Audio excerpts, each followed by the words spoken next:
اعوذ باللہ من الشیطان الرجیم بسم اللہ الرحمن الرحیم وَأَتِمُّوا الْحَجَّ وَالْعُمْرَةَ لِلَّهِ فَإِنْ أُحْصِرْتُمْ فَمَا اسْتَيْسَرَ مِنَ الْهَدْيِ وَلَا تَحْلِقُوا رُؤُوسَكُمْ حَتَّى يَبْلُغَ الْهَدْيُ مَحِلَّهُ فَمَنْ كَانَ مِنْكُمْ مَرِيضًا أَوْ بِهِ أَذًى مِنْ رَأْسِهِ فَفِدْيَةٌ مِنْ صِيَامٍ أَوْ صَدَقَةٍ أَوْ نُسُكٍ فَإِذَا أَمِنْتُمْ فَمَنْ تَمَتَّعَ بِالْعُمْرَةِ إِلَى الْحَجِّ فَمَا اسْتَيْسَرَ مِنَ الْهَدْيِ فَمَنْ لَمْ يَجِدْ فَصِيَامُ 3 أَيَّامٍ فِي الْحَجِّ و7 إِذَا رَجَعْتُمْ تِلْكَ 10 كَامِلَةٌ ذَلِكَ لِمَنْ لَمْ يَكُنْ أَهْلُهُ حَاضِرِ الْمَسْجِدِ الْحَرَامِ وَاتَّقُوا اللَّهَ وَاعْلَمُوا أَنَّ اللَّهَ شَدِيدُ الْعِقَابِ صدق اللہ العظیم۔ یہ سورہ بقرہ کی آیت نمبر 196 ہے، پارہ نمبر 2، جس کا ترجمہ ہے وَأَتِمُّوا الْحَجَّ وَالْعُمْرَةَ لِلَّهِ، اور حج اور عمرے کو اللہ کے لیے پورا کرو۔ فَإِنْ أُحْصِرْتُمْ، چنانچہ اگر تم روک دیے جاؤ، فَمَا اسْتَيْسَرَ مِنَ الْهَدْيِ، تو جو قربانی کے جانور میں سے آسان ہو اس کو پورا کرو۔ وَلَا تَحْلِقُوا رُؤُوسَكُمْ، اور اپنے سروں کو حلق مت کرواؤ، حتیٰ یبلغ الہدی محلہ، جب تک کہ قربانی کا جانور اس جگہ نہ پہنچ جائے۔ فَمَنْ كَانَ مِنْكُمْ مَرِيضًا، چنانچہ تم میں سے جو شخص بیمار ہو، أَوْ بِهِ أَذًى مِنْ رَأْسِهِ، یا اس کے سر میں کوئی تکلیف ہو، فَفِدْيَةٌ مِّن صِيَامٍ أَوْ صَدَقَةٍ أَوْ نُسُكٍ، تو اس کے اوپر فدیہ ہے، روزے کا یا صدقے کا یا قربانی کا۔ فَإِذَا أَمِنْتُمْ، اور جب تم امن پا جاؤ، فَمَنْ تَمَتَّعَ بِالْعُمْرَةِ إِلَى الْحَجِّ،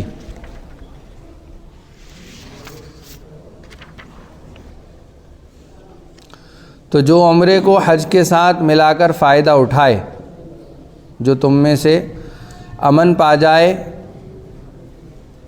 جو عمرے کو حج کے ساتھ ملا کر فائدہ اٹھائے،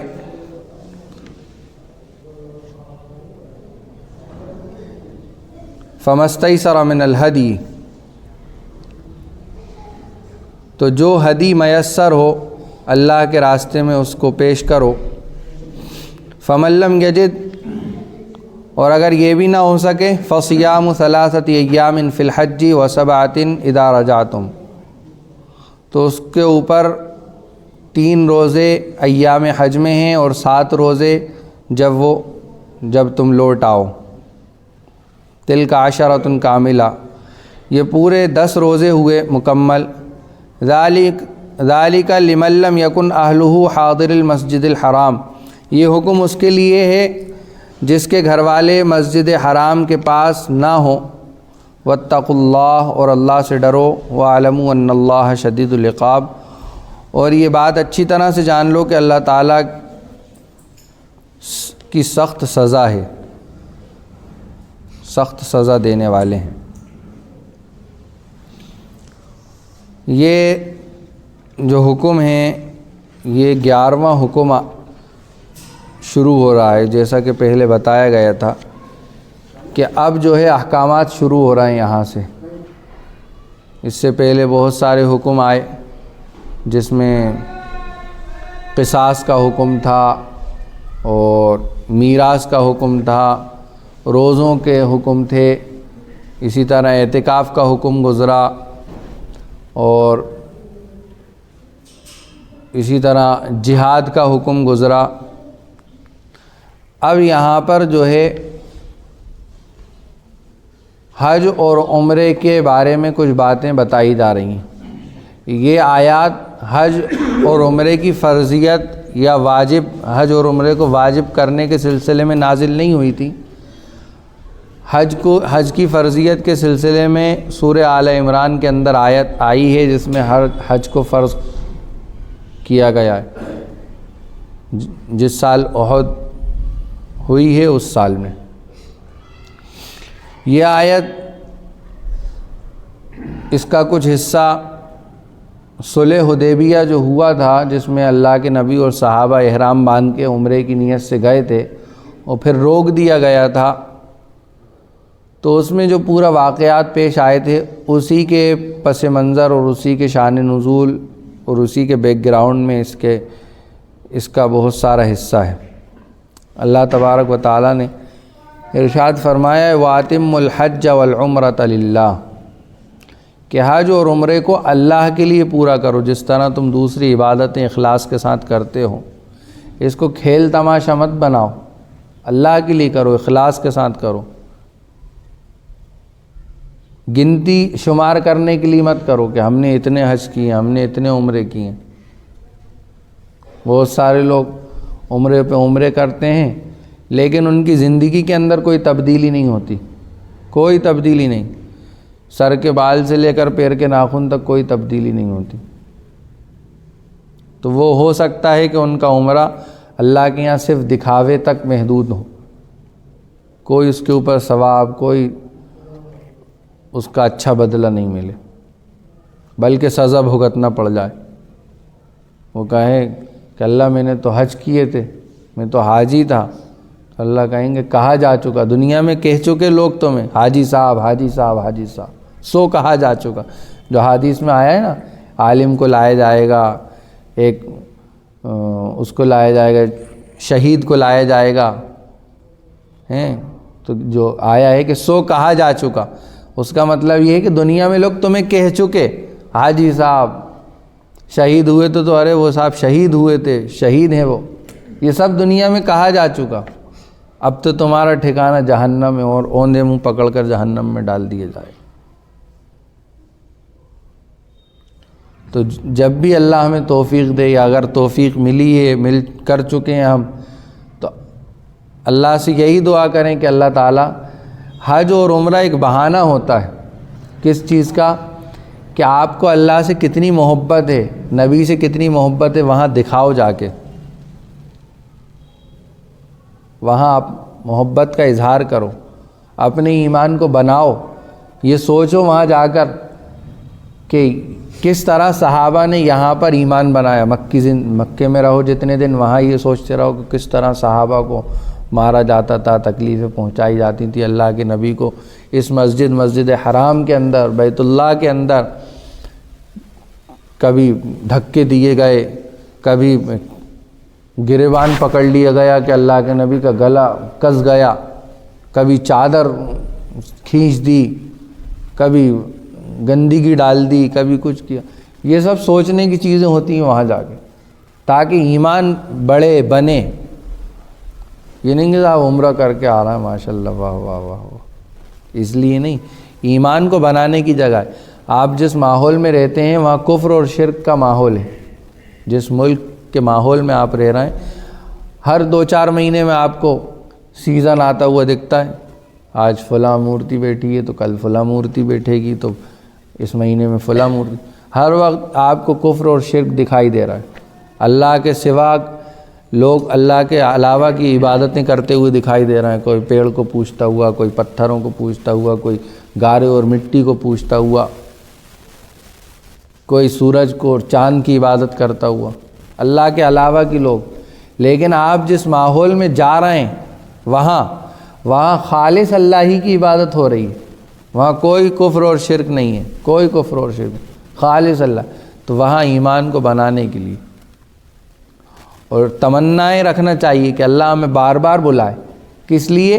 گنتی کرانے کے لیے نہیں، یہ کہلوانے کے لیے نہیں کہ یہ تو ماشاءاللہ 25 عمرے کر چکے ہیں، 100 حج کر چکے ہیں، یا اس لیے کہ ہم ایمان ہمارا تازہ ہوتا رہے، ایمان بڑھتا رہے، بنتا رہے، وہ کیفیات ہم جو احادیث میں سنتے تھے وہاں جا کر محسوس کر سکیں۔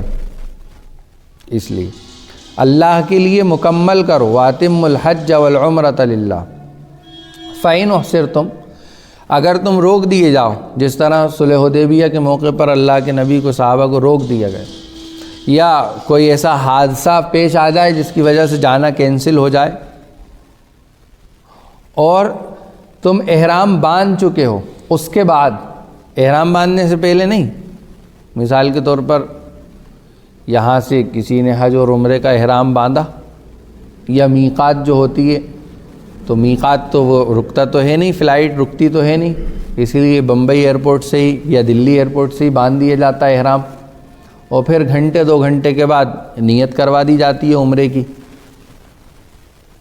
جو میقات پڑتی ہے یہاں سے جانے والوں کے لیے، یلملم اس کا نام ہے، اس میقات کا نام ہے بڑی میقات کا، جس کے اندر داخل ہونے کے لیے احرام باندھنا لازم ہے۔ اگر کوئی شخص بغیر احرام باندھے بڑی میقات کو پار کر جائے گا باہر سے آنے والا، تو وہ گناہگار ہوگا، مجرم ہوگا۔ تو احرام باندھ لیا اب کسی نے، اب کوئی حادثہ پیش آ گیا، بیمار ہو گیا یا کوئی بھی ایسی مصیبت پیش آ گئی، تو اب فَإِنْ أُحْصِرْتُمْ روک دیے گئے ہو، فَمَسْتَيْسَرَ مِنَ الْهَدْيِ تو اب تمہیں یہ کرنا ہے کہ قربانی ادا کرنا ہے، جس طرح اللہ کے نبی نے قربانی کر دی تھی جب ان کو روک دیا گیا تھا، سارے صحابہ نے بھی قربانی کی اور وہیں سے واپس آ گئے، تو اب جو ہے اس کی قضا کرنا، یعنی اس کو بعد میں پورا کرنا بھی واجب یا لازم نہیں ہوگا، ٹھیک ہے۔ اب جب موقع ملے گا تب جائیے اب آپ عمرہ یا حج کے لیے، جس کا احرام آپ کو باندھنا ہو۔ تو یہ بات آ گئی سمجھ۔ وَلَا تَحْلِقُوا رُؤُوسَكُمْ حَتَّى يَبْلُغَ الْهَدْيُ مَحِلَّهُ اور اپنے سروں کا حلق مت کرانا جب تک کہ جو قربانی کا جانور ہے وہ حدود حرم میں پہنچ نہ جائے، محلہ کہ وہ حدود حرم میں پہنچ جائے اور وہاں قربانی ہو جائے اس کی۔ اگر تم پہنچ سکتے ہو تب تو ٹھیک ہے، نہیں پہنچ سکتے ہو تو کسی کے ذریعے سے بھیج کر وہاں قربانی کراؤ، اس کے بعد تم اپنا احرام کھول سکتے ہو۔ احرام کیسے کھول سکتے ہو؟ یعنی آپ نے بال اتروا لیے، آپ کا احرام کھل گیا۔ احرام کھولنے کا مطلب یہ نہیں ہے کہ چادریں چینج کرنا ہے، چادر اتار کے کپڑے پہننا ہے۔ احرام کھلنے کا مطلب یہ ہے کہ آپ کے سر کے بال اتر جائیں گے، اب آپ کا احرام کھل گیا۔ اب آپ کی چاہے چادریں ڈلی بھی ہوں گی تب بھی آپ خوشبو کا استعمال کر سکتے ہو، ناخن کاٹ سکتے ہو، جو چاہو کرو، اس لیے کہ اب آپ کے بال اتر گئے۔ بال اترنے سے پہلے احرام نہیں کھول سکتے۔ فَمَنْ كَانَ مِنْكُمْ مَرِيضًا اگر تم میں سے کوئی شخص بیمار ہو، او بِهِ عَدَم مِّن رَأْسِهِ یا اس کے سر میں کوئی تکلیف ہو جس کی وجہ سے اس کو جو ہے قربانی کا جانور قربان کرنے سے پہلے سر کے بال کٹانا پڑنے کی نوبت آ جائے کہ قربانی کا جانور حدود حرم میں قربان ہونا ہے، اس کی قربانی وہاں ہونا ہے، لیکن ابھی وہ جانور وہاں پہنچا نہیں، اس سے پہلے آپ کو کوئی تکلیف شدید پہنچ گئی یا سر میں کوئی تکلیف ہو گئی۔ اللہ کے نبی صلی اللہ علیہ وسلم جہاں آپ نے خیمہ لگایا ہوا تھا صلح حدیبیہ کے موقع پر حدود حرم کے قریب، تو ایک صحابی کے سر میں سے، کیونکہ گرمی کا زمانہ ہوتا تھا، اس وقت سہولیات نہیں تھیں، کوئی ایسا زمانہ نہیں تھا، دنوں کئی ہفتوں کا سفر کر کے آئے ہوئے تھے صحابہ، پانی ملا نہیں ملا نہانے کے لیے، تو وہ اندر میل کی وجہ سے جوئیں پڑ گئی تھیں ایک صحابی کے سر میں اور وہ گر رہی تھیں۔ تو اللہ کے نبی نے پوچھا کہ تمہیں اس سے کوئی تکلیف نہیں ہو رہی؟ تو انہوں نے کہا اللہ کے نبی بہت تکلیف ہے۔ تو تب یہ آیت نازل ہوئی کہ اگر ایسی کوئی سر میں کوئی تکلیف ہو جائے، جوئیں پڑ جائیں، کوئی زخم ہو جائے قربانی کا جانور قربان ہونے سے پہلے، تو اب تم وہ سر کے بال کٹا لو، سر کے بال منڈا لو، یا جہاں کے بال کاٹنا ہے کاٹ لو، اس کے بدلے میں تمہیں یہ کرنا ہے فدیہ دینا ہے۔ اب وہ فدیہ کیا ہو؟ یا تو روزے ہوں 3 دن کے، یا صدقہ ہو، یا قربانی ہو۔ ففدیۃ من صیام او صدقۃ او نسک، تو وہ فدیہ کیا ہوگا؟ یا تو روزے ہوں گے 3 دن کے، یا صدقہ ہوگا۔ صدقہ کیا؟ 6 مسکینوں کو کھانا کھلانا، جو 50-55 روپے جو ہم صدقہ فطر ادا کرتے ہیں، وہ مقدار نصف ساع، تو وہ 6 مسکینوں کو دو صدقہ، یا پھر قربانی کرو، جو آسان ہو ان تینوں میں سے وہ کرو۔ فَإِذَا أَمِنْتُمْ جب تم امن پا جاؤ، اطمینان ہو جائے، جس وجہ سے تم رک گئے تھے، جس بیماری یا کسی دشمن نے تمہیں روک دیا تھا یا کسی سزا میں تم جیل چلے گئے تھے، یہ سب چیزوں سے جب امن پا جاؤ، فَإِذَا آمِنْتُمْ فَمَنْ تَمَتَّعَ بِالْعُمْرَةِ إِلَى الْحَجِّ فَمَا اسْتَيْسَرَ مِنَ الْحَجِّ۔ تو کیا کرو تم؟ جب تمہیں اطمینان نصیب ہو جائے، یعنی جس وجہ سے تم رکے ہوئے تھے وہ ختم ہو جائے وہ وجہ، تو جو عمرے کو حج کے ساتھ ملا کر فائدہ اٹھائے، جیسے حج تمتع ہوتا ہے، تو جو ہدی میسر ہو پیش کرے۔ یہ بطور شکریہ کے ہوتا ہے، یہ قربانی بطور شکریہ کے ہے، یہ دم شکر کے ہے۔ قربانی کرنے والا اس سے کھا سکتا ہے، ورنہ جو دم ہوتا ہے اس میں کھا نہیں سکتا۔ جو کسی واجب کے چھوٹنے پر دم لگتا ہے حج یا عمرے میں، جیسے کسی نے سعی نہیں کری عمرے کے اندر، حلق نہیں کرایا اور احرام پہن لی، وہ کپڑے پہن لیے اور دوسری چیزیں کر لی، تو اب اس کے اوپر دم لگ جائے گا، کیونکہ عمرے کے اندر سعی اور سل کے بال منڈانا، حلق کرانا، یہ دونوں واجب ہوتے ہیں۔ اور اگر کوئی واجب آدمی اس کو توڑ دے یا پورا نہ کرے تو اس کے اوپر دم لگ جاتا ہے، اور وہ دم سے آدمی کھا نہیں سکتا۔ ایک بکرا یا بکری کی قربانی لگتی ہے، اس دم میں سے کھا نہیں سکتا، لیکن یہ جو دم ہے یہ دم شکر ہے، اس میں سے کھا بھی سکتا ہے۔ تو فَمَن لَّمْ يَجِدْ فَمَن تَمَتَّعَ بِالْعُمْرَةِ إِلَى الْحَجِّ۔ اس حج تمتع، حج کی 3 قسمیں ہیں۔ کتنی قسمیں حج کی؟ 3 قسمیں۔ ایک ہے حج تمتع، دوسرا ہے حج قران، اور تیسرا ہے حج افراد۔ حج تمتع کیا ہوتا ہے کہ کوئی شخص عمرے کا احرام باندھے، حج کے لیے جا رہا ہے وہ، لیکن عمرے کا احرام باندھا اس نے۔ اگر تمتع کرے گا تو وہ عمرے کا احرام باندھے گا، وہاں مکہ پہنچ کر عمرہ پورا کرے گا، اپنا عمرہ کرا کے عمرہ پورا کر کے احرام اتار دے گا۔ اب وہیں رہے گا، 5 دن بچے ہیں حج کے شروع ہونے میں، 10 دن بچے ہیں، جتنے دن بھی بچے ہیں وہ وہیں رہے گا۔ اس کے بعد پھر وہ دوبارہ وہیں سے مکہ سے احرام باندھے گا، بیت اللہ سے۔ کس کا؟ حج کا۔ اور پھر وہ 5 دن حج کے پورے کرے گا، پھر وہ جو بھی ارکان ہیں اس کے وہ پورے کر کے پھر احرام اتارے گا۔ یہ ہے حج تمتع۔ یہ کون کر سکتا ہے؟ جو مکے سے باہر والا ہے، میقات سے باہر والا جو شخص ہے وہ کر سکتا ہے۔ اسی طرح قران ہے۔ قران کہتے ہیں کہ حج اور عمرے کا احرام ایک ساتھ باندھے گا، عمرے اور حج کا احرام ایک ساتھ باندھے گا۔ وہ جا کر پہلے عمرہ کرے گا، اور عمرہ کرنے کے بعد وہ احرام اتارے گا نہیں، بلکہ وہ جتنے دن بچے ہیں وہ احرام ہی کی حالت میں رہے گا، اور اس کے بعد حج کرے گا۔ حج کے بعد وہ احرام کھول سکتا ہے، اس کو اجازت ہوگی۔ یہ دوسری شکل ہے حج کی، قران۔ یہ بھی باہر والا کرے گا، وہاں مکہ میں رہنے والا، آس پاس میں رہنے والا نہیں کرے گا۔ تیسری شکل ہے افراد۔ افراد صرف حج کا احرام باندھنا، تو یہ باہر والا بھی کر سکتا ہے اور وہاں رہنے والا بھی، وہاں رہنے والا یہی کرے گا، افراد۔ تو یہ تینوں قسمیں سمجھ میں آ گئی حج کی۔ یہاں سے جو ہم اکثر جو حجاج اکرام جاتے ہیں وہ اکثر حج تمتع کرتے ہیں، اس لیے کہ اس میں آسانی زیادہ ہے۔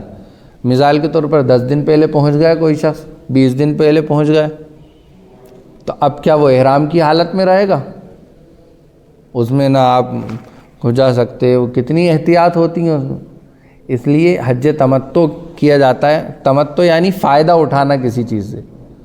تو اب حج اور عمرے کا احرام باندھ کے فائدہ اٹھا لے جو شخص، تو فَمَسْتَيْسَرَ مِنَ الْهَدْيِ، تو وہ شکرانے کے طور پر قربانی دے۔ فَمَن لَّمْ يَجِدْ، اور اگر وہ ایسا نہ کر سکے، فَصِيَامُ ثَلَاثَةِ أَيَّامٍ فِي الْحَجِّ، یعنی قربانی نہیں کی اس نے، تو اس کے لیے ہے کہ وہ 3 دن تو ایام حج میں روزے رکھے گا حج کے شروع ہونے سے پہلے، مستحب یہ ہے کہ وہ روزے رکھے 7، 8، 9 یہ 3 دن کے مستحب ہے۔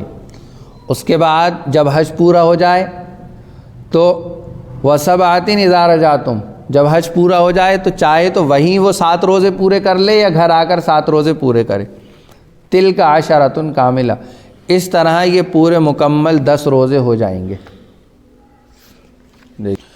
اور اگر حج تمتع اور حج قران کرنے والے کے پاس قربانی نہ ہو تو اس کو 10 روزے رکھنے ہوں گے، وہی جو میں نے کہا، 3 روزے حج میں اور 7 روزے گھر لوٹ کر، اور جو 3 روزے حج سے پہلے رکھنے ہیں وہ اشہر حج میں حج کا احرام باندھ کر رکھنے ہیں۔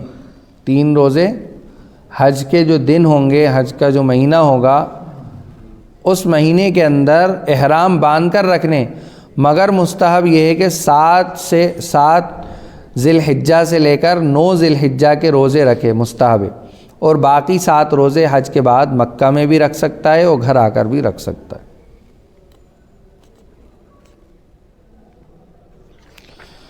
ذالک لمن لم یکن اہلہ حاضر المسجد الحرام، یہ بتا ہی چکا ہوں میں کہ افراد جو ہے وہ وہیں کے شخص کے لیے، یہ حکم جو ہے وہیں کے رہنے والے شخص کے لیے۔ واتقوا اللہ، یہ حکم اس شخص کے لیے ہے جس کے گھر والے مسجد حرام کے پاس، یعنی تمتع و قران وہ کرے گا جس کے گھر والے وہاں نہ رہتے ہوں، جیسا کہ میں نے بتایا تفصیل سے کہ باہر سے آنے والوں کے لیے تمتع اور قران ہے، اور وہاں رہنے والوں کے لیے صرف افراد ہے۔ واتقوا اللہ، اور اللہ سے ڈرتے رہو، ان تمام احکامات کے اندر تقوی اختیار کرو۔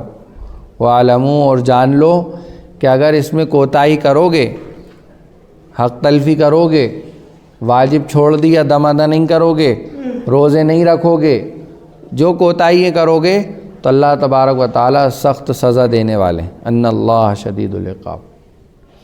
اب 196 سے لے کر تقریباً 8 آیات تک یہ حج ہی کی باتیں یہاں بتائی جائیں گی کہ کس طرح رہنا ہے، کیا کرنا ہے، کیا نہیں کرنا ہے، عرفات ہے اور بھی دوسری چیزیں ہیں، بہت ساری چیزیں گزشتہ آیات میں ان الصفا والمروہ من شعائر اللہ کے تحت گزر چکی ہیں، کچھ باتیں اس سے پہلے کی آیت میں گزر چکی ہیں، تو یہاں پر یہ خاص حج اور عمرے کے تعلق سے بات بتائی گئی ہے، اور اس میں اضافی بات میں نے آپ لوگوں کو بتا دی ہے کہ ہمیں تمنا رکھنا چاہیے، ہر ایک کے دل میں تمنا ہو کہ اللہ ہمیں وہاں کی زیارت، وہاں کا دیدار نصیب فرمائے۔ اور عجیب اتفاق ہے کہ پچھلے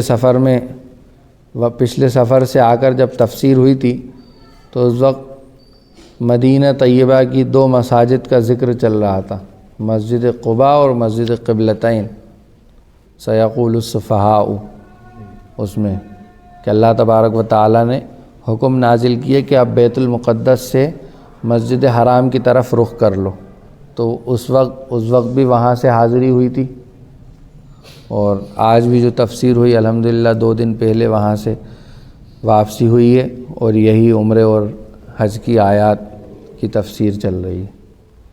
اللہ کرے آپ لوگوں کو بھی اللہ تعالیٰ ان آیات کی برکت سے، اس تفسیر کی برکت سے اپنے اندر ایک دلچسپی اور ایک شوق وہاں کے لیے، ایک تڑپ دل میں ہونا پیدا فرمائے، کیونکہ سبحان اللہ وبحمدہ، سبحانک اللہم وبحمدک، نشہد ان لا الہ الا انت، نستغفرک ونتوب الیک، سبحان ربک رب العزۃ عما یصفون، وسلام علی المرسلین، والحمد للہ رب العالمین۔